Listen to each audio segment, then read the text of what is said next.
Alright, so we're going to talk about how a bill becomes a law. So first, the bill is introduced to Congress, and someone from Congress who is interested picks it up. And then it gets sent to the committees for a hearing. And this is the time when nutritionists can put their input in.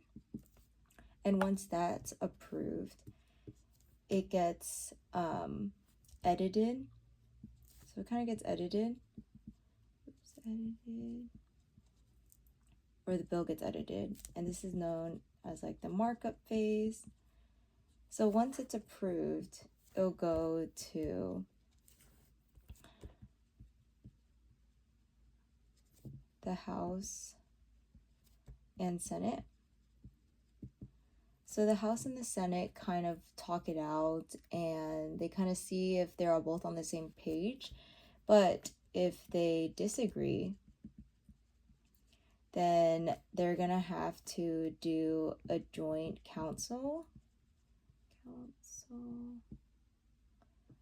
where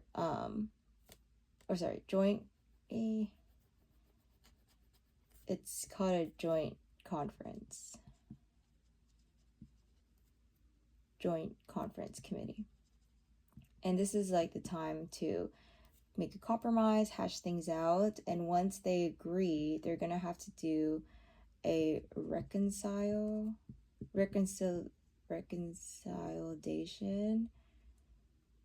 reconciliation bill. So this is like a revised bill with their compromise, and it goes back into the House and the Senate until it does get approved,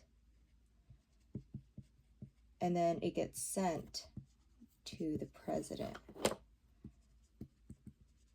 and he can either pass it or veto.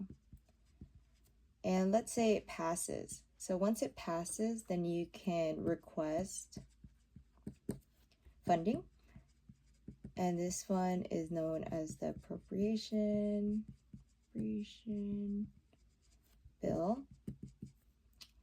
And once you have funding, then that can go into regulation.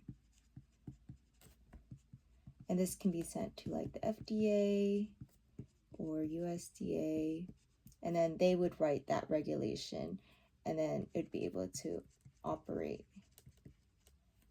as a law. So yeah, so key things here is you want to pay attention to markup bill, reconciliation bill, and then the appropriation bill. And then it goes through the whole House, so you want to know where the committees are. Congress is up here, House and the Senate, president's involved, and then you have to get funding to be approved. And you must go through the FDA or USDA to make the regulation, and then it could be a law.